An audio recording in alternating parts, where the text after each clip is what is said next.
এই ভিডিওতে আমরা 100টা ওয়েল খনন করতে চলেছি। ও জল জল ও ও মাই গড! তোমরা দেখতে পাচ্ছ কেনিয়ার একটা ছোট্ট গ্রামের লোকেরা জলের সরবরাহ পেল, তাও আবার মাত্র 1 সেকেন্ডের মধ্যে। একটা হয়ে গেছে, আরো 99টা ওয়েল খনন করা বাকি আছে। তোমাদের এই ভিডিওটা দারুণ লাগবে। এই 100টা ওয়েল মিলিয়ে 500,000-এরও বেশি মানুষকে পরিশ্রুত পানীয় জল সরবরাহ করতে চলেছে। তারপর আমরা কেনিয়ার এই অংশে বেশ কিছু ওয়েল খনন করবার পরে আমরা কিছুটা দক্ষিণে নেইরির স্কুলগুলোতে গেলাম, আর অবশ্যই বলবো তারা আমাদের দেখে খুব খুশি হয়েছিল। তোমরা সবাই কেমন আছো? আমি এতটা আশাই করিনি। সবাইকে স্বাগত জানানোর জন্য ধন্যবাদ। আমি বুঝতে পারছি না কি করে রিঅ্যাক্ট করব। দেখো একজন গেস্ট এসেছে। কেমন আছো তোমরা? তোমাদের সব ঠিকঠাক চলছে তো? তোমরা সবাই ভালো থেকো। একজন টিচার আমাদের দেখালো কিভাবে সবাই জল আনে। সেটা এই নদীটা থেকে, যার জল খাবার একদমই উপযুক্ত নয়। এখান থেকেই ছাত্রছাত্রীরা জল খায়। হ্যাঁ এটা তো পাগলামি। হ্যাঁ, আপনি জানেন স্টুডেন্টদের ডায়রিয়া, টাইফয়েড, নানা রকম ইনফেকশন হতে থাকে, কারণ আমরা এই জল ব্যবহার করে থাকি। তাই আমরা ওদের যতটা সম্ভব চেষ্টা করি যত্নে রাখার, কিন্তু আপনারা দেখতেই পাচ্ছেন যে কি অবস্থা। কিন্তু জীবনে বাঁচার জন্য জল তো লাগেই। এই পরিস্থিতিটা দেখে আমাদের খুবই খারাপ লাগলো। এই অস্বাস্থ্যকর জল খাওয়ার ফলে বাচ্চাদের জীবন ঝুঁকিপূর্ণ হয়ে যায় এবং কখনো কখনো সংক্ষিপ্ত হয়ে পড়ে। কিন্তু অন্তত এই গ্রামের জন্য আমরা এই পরিস্থিতিটাকে বদলাতে চলেছি। দেখা যাক আমরা জল খুঁজে পাই কিনা। ও ও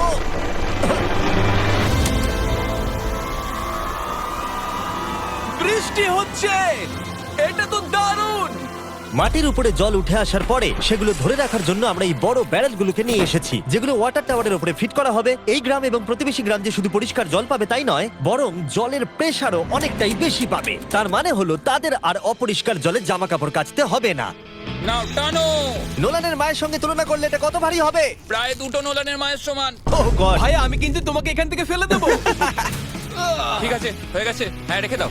আমরা কেনিয়াতে আরো 20টা ওয়েল খনন করলাম, আর সেটা করবার পরে আরে এখানে তো আরেকটা ওয়েল হয়ে গেছে। চিন্তা করো না, আমার আরেকটা জুতোতে আরো বেশি জল আছে। আর এটা দেখাবো আমরা প্রথম 29টা ওয়েল কিভাবে খনন করলাম। আমরা একটা বড় ড্রিল মেশিন দিয়ে মাটির গভীরে কয়েকশো ফুট নিচ অব্দি খনন করলাম, আর একটা পরিশ্রুত পানীয় জলের বিশাল উৎসের সাথে জুড়ে দিলাম। তারপরে আমরা পাইপের সাথে এটাকে জুড়ে দিলাম, যাতে আফ্রিকার সবাই এই জল খেতে পারে আর সেটা তুলতে পারে ঠিক এই রকম ভাবে। দেখা যাক এটা কিরকম খেতে। জলের মতোই। এই 5 গ্যালনের ড্রামটা ভরতে আমার 1 মিনিট সময় লাগলো। এখান থেকে একদিনে কত জল তোলা যেতে পারে? একদিনে প্রায় 3600 গ্যালন জল। এই ওয়েলটা এই গ্রামের শুধুমাত্র 400 বাচ্চার জন্যই নয়, বরং এই স্কুলের প্রতিবেশী গ্রামগুলোর বাচ্চারাও এই জল ব্যবহার করতে পারবে। আমাদের জল দেওয়ার জন্য থ্যাংক ইউ। হ্যাঁ, থ্যাংক ইউ কি আছে। এটা প্রায় 30 বছর ধরে অনবরত জল সরবরাহ করবে। আমরা এই গ্রামের জন্য ওয়েল খনন করতে সক্ষম হয়েছি, এবং এই গ্রামের জন্য এবং আরো এরকম 12টা গ্রামের জন্য। আর যখন আমাদের ওয়েল খনন করা শেষ হলো, আমরা তো স্কুলগুলোকে কিছু ব্র্যান্ড নিউ কম্পিউটার দিয়ে সাহায্য করার চেষ্টা করলাম। আচ্ছা, ওরা খুশি হবে তো? ওরা খুব খুশি হবে, খুব খুশি। পরিস্থিতিটা ভালো হয়েছে দেখে ভালো লাগছে। আমরা ক্লাসরুমগুলোকে সাজালাম নতুন ফার্নিচার দিয়ে, নতুন কিছু সেলফ রাখলাম, আর তার সাথে নতুন কিছু বই। সব স্টুডেন্টদের একটা করে সকার বল দিলাম। এটার জন্য ধন্যবাদ। Thank you, Mr. Beast. আর তাছাড়া প্রত্যেকটা ক্লাসে একটা করে হোয়াইট বোর্ড আর একটা করে প্রজেক্টর দিলাম। তোমাদের এই প্রজেক্টর ভালো লেগেছে? আচ্ছা, আমরা আগে চক ব্যবহার করতাম, তাতে খুব ধুলো হতো, কিন্তু এখন সবকিছু পরিষ্কার রয়েছে। আমরা অনেক ধন্যবাদ জানাচ্ছি। কোনো সমস্যা নেই, আমরা খুব কমই করতে পেরেছি। তারপরে যখন আমরা 45 নম্বর ওয়েলটা খনন করবার জন্য সাইটে গেলাম, তখন আমরা বুঝলাম পরিস্থিতিটা আরো কঠিন। যখনই তাদের জলের দরকার পড়ে, তাদের জঙ্গলের মধ্য দিয়ে কয়েক মাইল যেতে হয়, আর তারপরে আরো কয়েক মাইল যেতে হয়, আর এই যাত্রাটা একটা বিশাল পাহাড়ের মধ্য দিয়ে হয়। আমি খুব সকালে ঘুম থেকে উঠে পড়ি ওই 4টে নাগাদ, কারণ তাড়াতাড়ি আমি যাতে স্কুলে জল নিয়ে আসতে পারি। এখান থেকে এইভাবে জল নিয়ে যাওয়া একেবারেই সেফ নয়। এই জায়গাটা খুব স্লিপারি, পড়ে যাওয়ার চান্স আছে। তাই যখন আমরা ওয়েল খনন করছিলাম, ওরা আমাদের দেখালো যে ওরা কিভাবে জল নিয়ে আসে। তোমাদের এই যাত্রাটা দিনে কতবার করে করতে হয়? দিনে 2বার। দিনে 2বার করে? ওরে বাপরে! তাহলে স্টুডেন্টরা এই জিনিসগুলো নেয়? ও গড, 200 জন স্টুডেন্ট রোজ এটা করে। ভাবো এটা কতটা কঠিন। এটা খুবই কঠিন। ওরে বাপরে বাপরে, এই রাস্তাটা তো খুবই খারাপ। বাপরে, এই পাহাড়ি রাস্তা যেন শেষই হচ্ছে না। এটা আমাদের রোজ করতে হয়। আমরা দেখে অবাক হচ্ছিলাম যে এই যাত্রাটা কতটা কঠিন, আর এই মানুষগুলোকে রোজ এইটা করতে হয় অল্প একটু জলের জন্য, যদিও এই জলটা পানের পক্ষে উপযুক্ত নয়। তোমরা সাধারণত এখান থেকে জল ভরো, হ্যাঁ।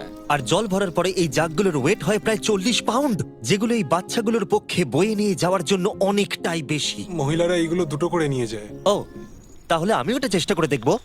আর যেই জাগগুলো ভর্তি হয়ে গেল আমাদের আবার ফিরে আসার সময় হয়ে গেল। তাড়াতাড়ি করো চলো। আরে এ তো দেখছি একটু ঘামেনি। না না, আমি করব। আর তারপরে কয়েক ঘন্টা কেটে গেল এই অস্বাস্থ্যকর জলগুলো নিয়ে আসতে। আর নতুন ওয়েলটা হলো তাদের স্কুল থেকে মাত্র 10 ফিট দূরত্বে। তাহলে এরা এখন এখানেই জল ভরতে পারবে। আমি খুবই ক্লান্ত।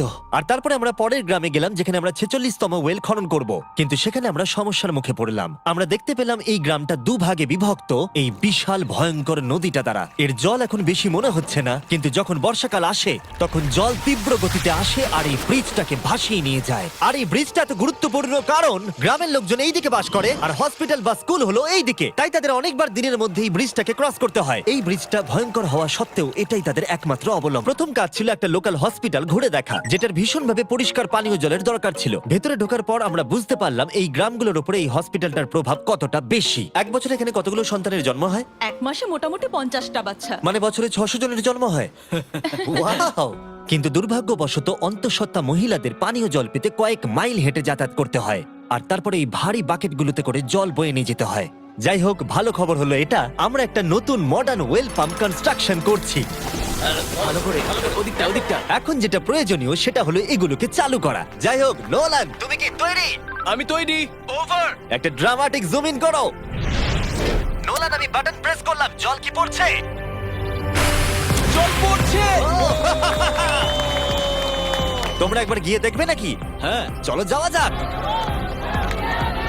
আমার ভালো লাগছে যে মানুষকে আর জলের জন্য বেশি দূর যেতে হচ্ছে না। এর থেকে ভালো জিনিস আর কিছু হতেই পারে না। এখানে পরিশ্রুত পানীয় জলের সরবরাহ নিশ্চিত করে দেখলাম এই গ্রামের অনেক স্টুডেন্টদের যাতায়াত করতে সমস্যা হয়। তাই আমি ডিসাইড করলাম সবাইকে নতুন বাইসাইকেল দেব।